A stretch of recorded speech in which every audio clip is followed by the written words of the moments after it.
How to change backup quality in Google Photos. Firstly, you have to open the Google Photos app.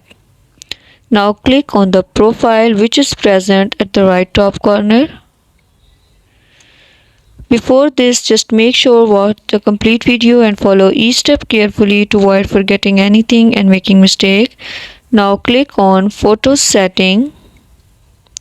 You can see at the top there is a backup option. Click on it. Now scroll this bar and you can see here backup quality. Click on it. Now how to change backup quality in Google Photos. If you want to upload your videos with original quality with high quality, click on it. If you want to reduce quality, now select this bar. In this way you can change your backup quality photos on Google Photos. Thank you so much. That was all. Please consider showing your support by commenting, liking, sharing and subscribing to our channel for more valuable content in the future. Your engagement is highly appreciated. I wish you very good luck. Thanks.